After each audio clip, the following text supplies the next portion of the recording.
اعوذ باللہ من الشیطان اللعین الرجیم بسم اللہ الرحمن الرحیم۔ محترم سامعین کرام، آج آپ کے سامنے ایک بہت ہی باعظمت و بافضیلت نماز لے کر حاضر ہوا ہوں کہ جس کا نام نماز حضرت جعفر طیار ہے۔ نماز حضرت جعفر طیار علیہ السلام کثیر و معتبر روایات میں اس کی فضیلت و عظمت بیان ہوئی ہے۔ ائمہ معصومین علیہ السلام سے منقول ہے کہ جو شخص اس نماز کو بجا لائے خداوند عالم اس کے گناہوں کو بخش دیتا ہے۔ نماز جعفر طیار ان نمازوں میں سے ہے جس کی بہت زیادہ تاکید کی گئی ہے۔ یہ ہر خاص و عام کے درمیان مشہور ہے۔ یہ وہ تحفہ ہے جو پیغمبر اکرم صلی اللہ علیہ وآلہ وسلم نے اپنے چچا زاد بھائی حضرت جعفر کو حبشہ کے سفر سے واپسی پر عطا کیا تھا۔ امام جعفر صادق علیہ السلام نے ارشاد فرمایا، فتح خیبر کے دن جس وقت جناب جعفر طیار حبشہ سے واپس آئے تو ختمی مرتبت نے ان سے فرمایا کہ کیا تم کو انعام نہیں چاہیے، کیا تم کو کوئی تحفہ نہیں چاہیے؟ حضرت جعفر طیار نے عرض کی کہ کیوں نہیں یا رسول اللہ، بالکل چاہیے۔ پیغمبر اکرم نے ان سے فرمایا، میں تم کو وہ چیز عطا کر رہا ہوں کہ اگر اس کو ہر روز انجام دو گے تو ان تمام چیزوں سے بہتر ہوگی جو اس دنیا میں موجود ہیں، اور اگر اس کو 2 دن میں 1 مرتبہ انجام دو گے تو خدا ان دنوں کے گناہ کو معاف کر دے گا، یا اگر ہر جمعہ یا ہر ماہ یا ہر سال انجام دو گے تو خدا ان کے درمیان کے تمام گناہوں کو معاف کر دے گا۔ سبحان اللہ۔ حدیث رسول کریم صلی اللہ علیہ وآلہ وسلم ہے کہ اگر کوئی شخص نماز جعفر طیار پڑھتا ہے اور اس کے گناہ بیابان کے ریگ کے مثل ہی کیوں نہ ہو تو بھی خداوند عالم اس کے گناہ کو معاف کر دیتا ہے۔ نماز جعفر طیار پڑھنے کا افضل ترین وقت روز جمعہ زوال سے پہلے ہے۔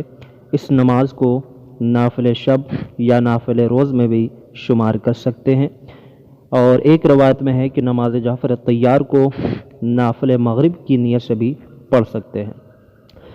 اس نماز کا نام جعفر طیار کے نام پہ اس لیے رکھا گیا چونکہ یہ وہ نماز ہے جسے پیغمبر نے حبشے سے واپسی پر جناب جعفر طیار کو ان کی زحمات کے سرے میں بطور ہدیہ تعلیم دی۔ اسی بنا پر یہ نماز جعفر طیار کے نام سے مشہور ہوئی۔ جعفر طیار کون ہیں؟ جناب جعفر طیار پیغمبر اکرم صلی اللہ علیہ وسلم کے چچا زاد بھائی امام علی علیہ السلام کے بھائی اور پیغمبر اکرم پر سب سے پہلے ایمان لانے والے افراد میں سے تھے، لہذا اس نماز کا نام نماز جعفر طیار رکھا گیا۔ اس نماز کو نماز تسبیح بھی کہا جاتا ہے، اس نماز کو نماز حبوہ بھی کہا جاتا ہے، چونکہ اس نماز کو اس جہت سے کہ پیغمبر نے جناب جعفر طیار کو ہدیہ کیا تھا، لہذا اس نماز کو نماز حبوہ بھی کہا جاتا ہے۔ یہی نماز اہل سنت اور اہل حدیث حضرات کی کتب احادیث میں بھی صحیح اسناد کے ساتھ، صحیح سند کے ساتھ موجود ہے، جس کا نام صلاۃ تسبیح ہے۔ صرف فرق یہ ہے کہ اہل سنت کے طریق میں نبی اکرم صلی اللہ علیہ وسلم نے یہ نماز اپنے چچا عباس ابن عبد المطلب کو تعلیم دی تھی۔ باقی نماز کے طریقے میں کوئی فرق نہیں ہے، جو ہم تشیعوں کے یہاں یہ طریقہ ہے وہی اہل تسنن کے یہاں بھی طریقہ ہے، بس فرق اتنا ہے کہ ہمارے یہاں جناب جعفر طیار کو انہوں نے عطا فرمائی اور ان کی حدیث کے مطابق جناب عباس ابن عبد المطلب کو تعلیم فرمائی تھی۔ اب یہ جو نماز ہے اس نماز کی بہت ہی زیادہ فضیلت ہے، بہت ہی زیادہ عظمت ہے، اور روایات میں ہے کہ اگر کسی بھی مشکل امر کے لیے، کسی بھی حاجت کے لیے اس نماز کو پڑھی جائے تو یقیناً وہ حاجت پوری ہوگی۔ نماز جعفر طیار کی فضیلت کے بارے میں آیا ہے کہ یہ نماز گناہوں کی مغفرت اور حاجت روائی کے لیے پڑھی جائے اور حاجتیں پوری ہونے تک اس پر مداومت کی جائے، یعنی اسے مسلسل پڑھتے رہا جائے۔ بعض علماء فرماتے ہیں کہ جب بہت زیادہ اہم امور ہوں، بہت زیادہ ضروری کام ہو، یا شادی میں رکاوٹ ہو اور جلد سے جلد شادی کرانی ہو تو اس کے لیے نماز جعفر طیار پڑھنا چاہیے۔ تو نماز جعفر طیار جس مہم کام کے لیے بھی پڑھی جائے، نماز جعفر طیار جس کام کے لیے بھی پڑھی جائے وہ انشاءاللہ تعالیٰ کام مکمل ہوگا، وہ مشکلیں حل ہوں گی۔ اب آپ کے سامنے نماز جعفر طیار کا طریقہ پیش کیا جائے۔ نماز جعفر طیار یہ 4 رکعت ہے، 2 سلام کے ساتھ پڑھی جائے گی۔ اس کی ترتیب یہ ہے کہ پہلی رکعت میں سورہ الحمد کے بعد 1 مرتبہ سورہ اذا زلزلت الارض زلزالہا، اور دوسری رکعت میں سورہ الحمد کے بعد 1 مرتبہ سورہ والعادیات پڑھی جائے گی۔ تیسری رکعت، اب یہ دوسری جو رکعت ہوگی، اسی دوسری رکعت میں قنوت بھی ہوگا، اور رکوع سجدے کے بعد تشہد سلام، 2 رکعت مکمل واپس کھڑے ہوں گے، نیت کریں گے نماز جعفر طیار پڑھتا ہوں، 2 رکعت سنت قربتاً الی اللہ۔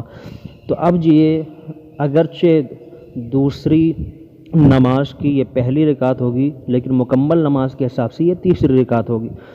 تیسری رکعت میں سورہ الحمد کے بعد سورہ اذا جاء نصر اللہ پڑھیں گے، سورہ نصر پڑھیں گے 1 مرتبہ، اور چوتھی رکعت میں سورہ الحمد کے بعد سورہ توحید 1 مرتبہ یعنی سورہ قل اللہ 1 مرتبہ پڑھیں گے۔ تو یہ تو بات رہی سوروں کی کہ پہلی رکعت میں سورہ اذا زلزلت الارض زلزالہا، دوسری رکعت میں سورہ والعادیات، تیسری رکعت میں سورہ حمد کے بعد سورہ نصر یعنی اذا جاء نصر اللہ، اور چوتھی رکعت میں سورہ حمد کے بعد 1 مرتبہ سورہ توحید۔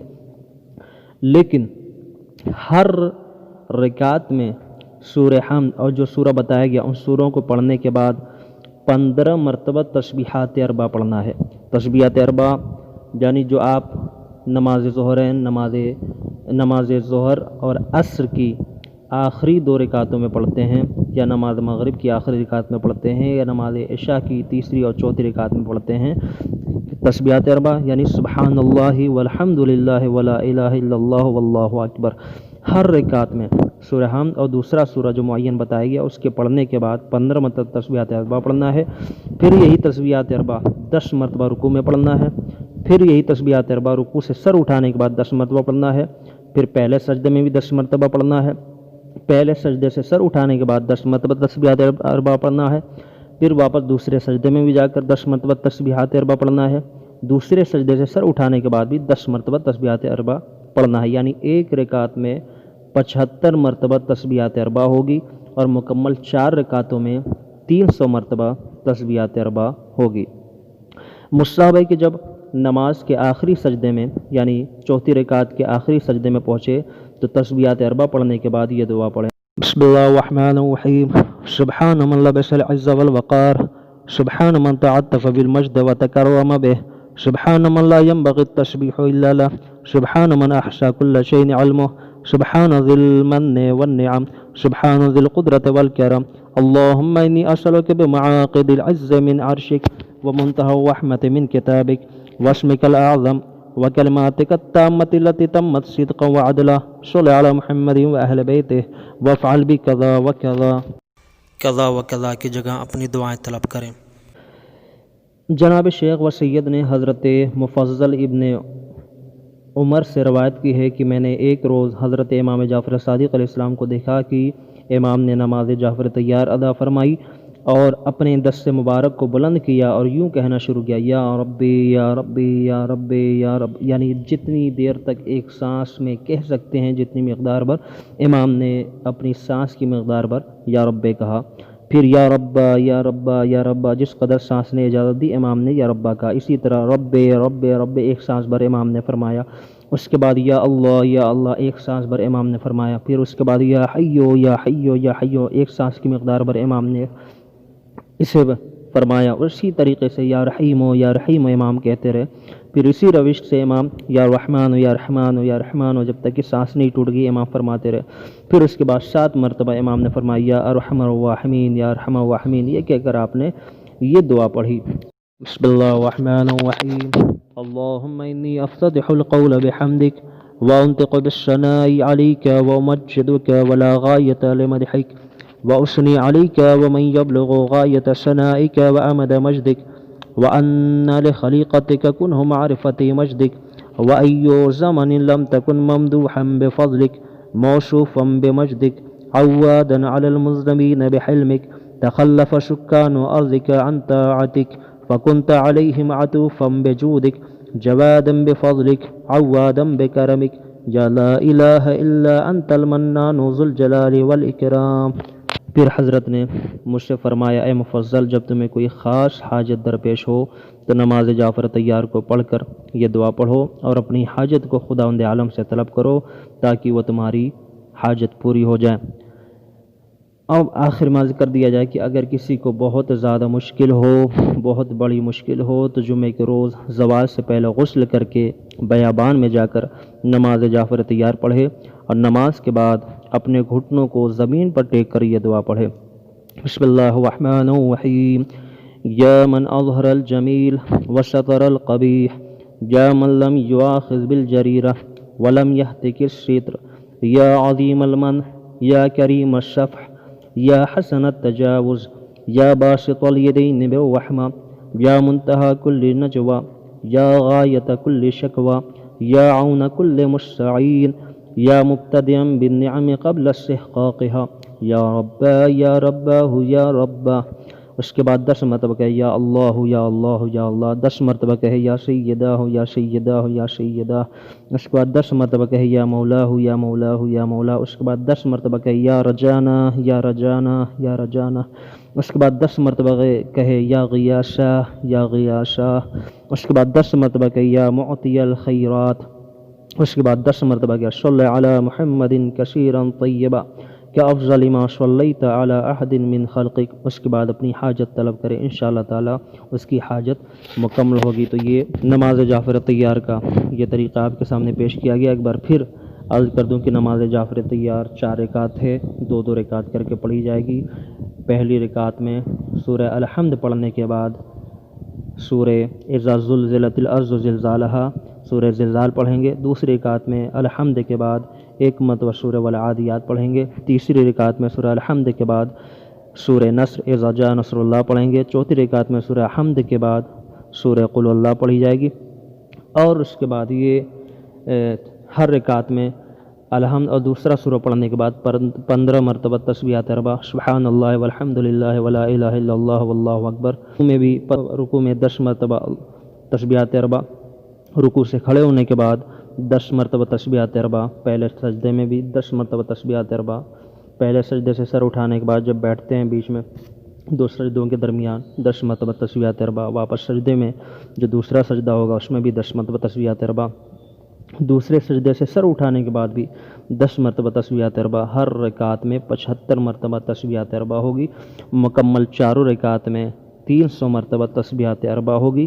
تو اس طریقے سے نماز پڑھیں، اور آخر میں عرض کر دیں کہ اگر کوئی چاہتا ہے کہ نماز جعفر طیار پڑھے لیکن اس کے پاس وقت کم ہے تو جتنا وقت ہے اتنی ہی مقدار میں تسبیحات اربع پڑھے، اور بعد میں جب فرصت ہو تو ان تسبیحات کو ثواب کی نیت سے پڑھ لے۔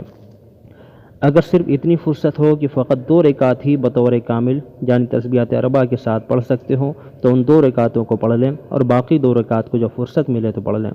اگر دوران نماز تسبیحات اربع بھول جائے اور اسی وقت یاد آ جائے تو پڑھ لیں، لیکن اگر بعد میں یاد آئے یعنی محل تسبیحات کے گزرنے کے بعد یاد آئے تو ایسی صورت میں نماز صحیح ہے، لیکن چاہیے کہ جتنی مقدار میں تسبیحات اربع کو فراموش کیا ہے اس کو ثواب کی نیت سے قضا کرے۔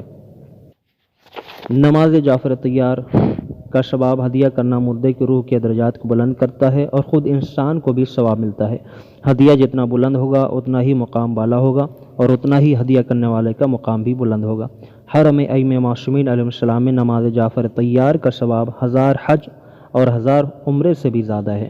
لہذا نماز جعفر طیار انشاءاللہ تعالی ہم ہمیشہ نہ صحیح ہر ماہ نہ صحیح تو کم از کم سال میں 1 مرتبہ ضرور پڑھیں، اور اگر ہمیں کوئی بھی مشکل پیش آئے تو یقیناً انشاءاللہ تعالی نماز جعفر طیار پڑھنے کے بعد ہم حاجات خداوند عالم کی بارگاہ میں پیش کریں۔ یقیناً خداوند عالم ہماری حاجتوں کو مقبول فرمائے گا اور ہماری تمام مشکلات دور ہوں گی۔ والسلام علیکم ورحمۃ اللہ وبرکاتہ۔